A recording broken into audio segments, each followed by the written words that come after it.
Rookie minicamp is officially underway, and the Green Bay Packers have made a surprising move that has fans buzzing. With the recent NFL draft behind us, the Packers have brought in veteran receiver Chase Claypool for a tryout, sparking intrigue and speculation about the future of the wide receiver core. Fans, where are you watching from? Leave your thoughts below, and let's dive into this unfolding story. The Packers, who notably did not draft any receivers this year, are still solid at the position, boasting a strong lineup. Their top 4 receivers include future stars Christian Watson and Jayden Reed, alongside last year's top 100 picks, Savion Williams and Matthew Golden. Furthermore, Sky Moore is expected to secure a spot as the team's return man. This makes Claypool's path to the roster a challenging one, especially considering his previous promise as an emerging star in Pittsburgh, where he recorded impressive stats: 62 receptions for 873 yards and 9 touchdowns in his rookie season. His sophomore campaign also saw him accumulate 860 yards on 59 catches. Claypool's pass connection with the Packers is noteworthy, standing an impressive 6'4" and clocking in at 4.42 seconds in the 40-yard dash at the 2020 NFL Scouting Combine. He was a prime candidate for Green Bay during that draft. However, the Packers opted for Jordan Love in the first round, and Claypool was eventually selected 49th overall, just ahead of where the Packers took A.J. Dillon in the second round. Fast forward to 2022, when the Steelers were ready to trade Claypool, and the Packers had a glaring need for a receiver following Davante Adams' departure. They made a significant offer, a second-round pick, but the Steelers sent him to Chicago instead, believing the Bears' pick would be more advantageous. That decision proved to be a miscalculation for the Bears as they floundered through a disappointing season. Claypool, who was supposed to be a cornerstone piece alongside quarterback Justin Fields, caught just 18 passes and 1 touchdown during his time in Chicago before being traded to the Dolphins for a mere 6th-round pick. It was a swift fall from grace, described by ESPN as a disaster, overshadowed only by the Bears' overall struggles and the subsequent success of the Steelers from that trade. Now, after a tumultuous journey that included a brief stint with the Buffalo Bills, where he reached an injury settlement, Claypool is back in the spotlight, eager to prove himself at Packers rookie camp. He expressed his optimism on Instagram, highlighting his readiness and the camaraderie he found in Buffalo. Claypool's opportunity in Green Bay could be a turning point, and if he manages to impress during this tryout, he may just secure a spot on the roster leading in a training camp. But Claypool is not the only story unfolding at rookie minicamp. The Packers have been busy locking down their draft class, announcing the signings of Chris McClellan, Danny Dennis-Sutton, Yeager Burton, Domani Jackson, and Trey Smack. This leaves Brandon Cisse as the lone unsigned draftee, a situation worth monitoring as last year's second-round pick, Anthony Belton, had a drawn-out signing process. Beyond the draftees, the Packers are also assessing their quarterback situation. With Malik Willis heading to Miami, Green Bay is searching for a backup. Currently, Desmond Ridder and Kyle McCord are the incumbents, with Ridder's experience giving him the edge. Head coach Matt LaFleur acknowledged the comfort that comes with having players who have seen regular season snaps, but emphasized the importance of their fit within the team's offense. Additionally, rookie camp sees a familial touch as Isaiah Jacobs, brother to star running back Josh Jacobs, is present for a tryout. His reflections on their journey thus far resonate with the spirit of the camp, echoing a sense of unity and determination. As we delve deeper into this minicamp, it's clear that the Packers have a lot on their plate.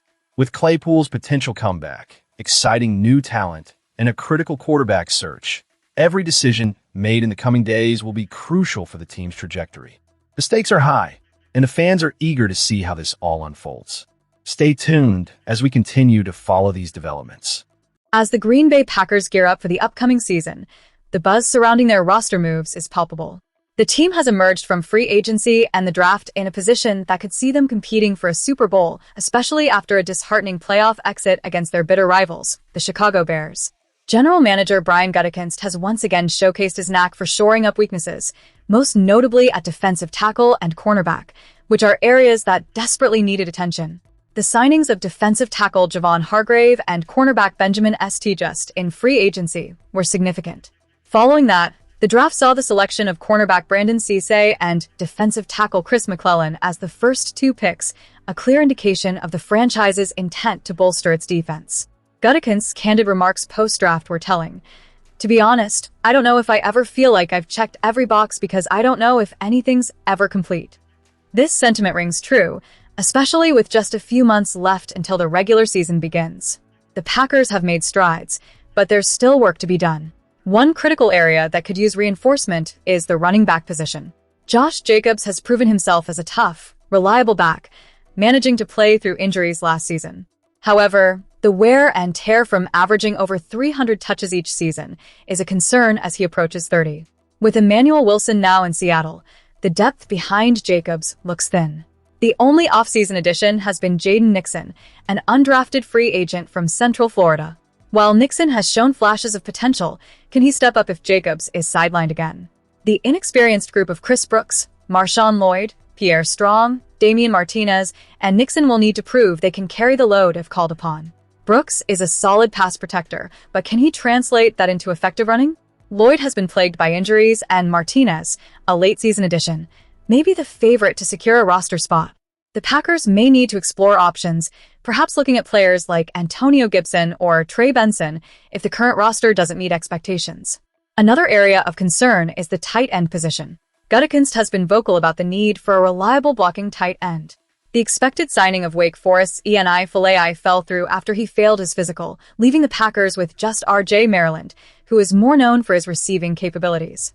With John Fitzpatrick recovering from a torn Achilles, the Packers might want to consider bringing back Marcedes Lewis, a veteran known for his blocking prowess, to help bolster that position. The offensive line also warrants attention. Currently, the only proven depth behind the starting five is Darian Kinnard, who showed promise last season. Developing younger players like Jacob Monk, who had a decent showing in limited snaps, and Donovan Jennings, an undrafted rookie with good training camp credentials, is crucial. The recent fifth-round pick, Yeager Burton, could add versatility, but will need to acclimate to the complexities of the NFL playbook quickly. Quarterback depth is another topic on the minds of fans. While it's rare to find a backup like Malik Willis who can turn into a star, the Packers might be looking to solidify that position. Currently, they have Desmond Ridder, a third-round pick with starting experience, and other newcomers like Kyle McCord and Karen Drones.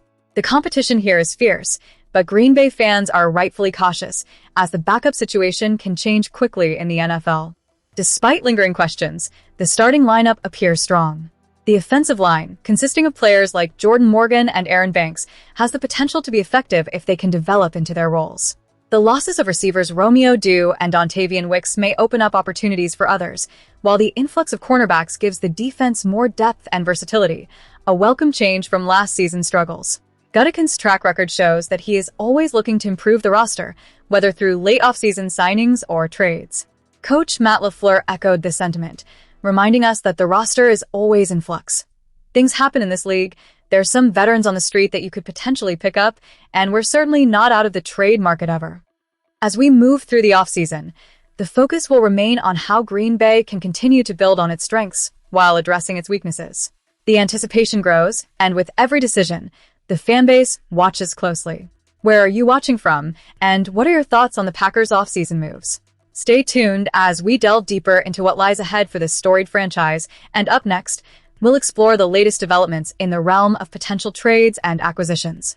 In an intriguing twist at this weekend's rookie minicamp, the Green Bay Packers have a familiar face hoping to seize an opportunity. Chase Claypool, a former second-round pick by the Steelers, has returned to the spotlight as he tries out for a spot on the Packers roster. Fans, where are you watching from today? We'd love to hear your thoughts on Claypool and what he could bring to our team. Claypool, standing an imposing 6'4" and weighing 238 pounds, brings undeniable size and speed to the field, a tantalizing combination that could bolster the Packers' receiving core. During the 2020 Scouting Combine, he clocked in an impressive 4.42 seconds in the 40-yard dash. Coach Matt LaFleur acknowledged Claypool's potential, remarking on his physical presence and productivity. You guys saw him, right? Certainly, he had great film out there, LaFleur said after practice. He's been productive, and he looks like he's in great shape. He's big, so we'll see how it goes. Let's rewind and take a look at Claypool's journey.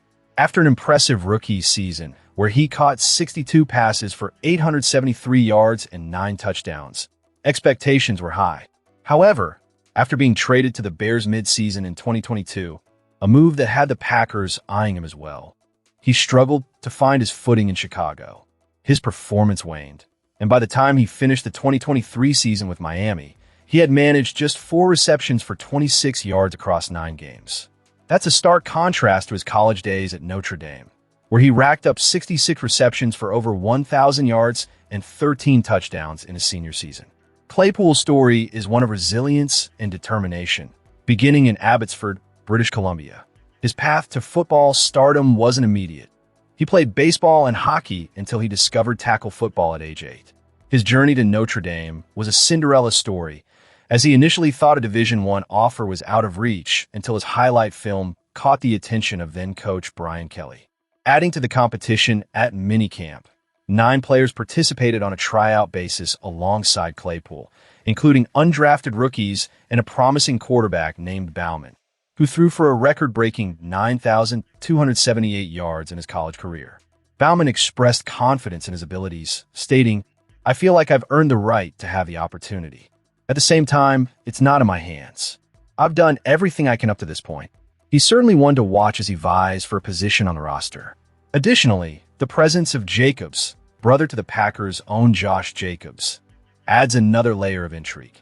LaFleur noted the striking resemblance between the two, which could create a unique dynamic if both find a place on the roster. As we close this segment, it's clear that the Packers are not just looking to fill roster spots. They're searching for players who embody the spirit and tenacity that Green Bay is known for. Claypool's potential return to form could be a game-changer, but the competition will be fierce. What do you think? Could Claypool be the surprise addition we need? Or is it time to look elsewhere? Share your thoughts in the comments below, and don't forget to subscribe for more updates on the Green Bay Packers. Let's keep the conversation going.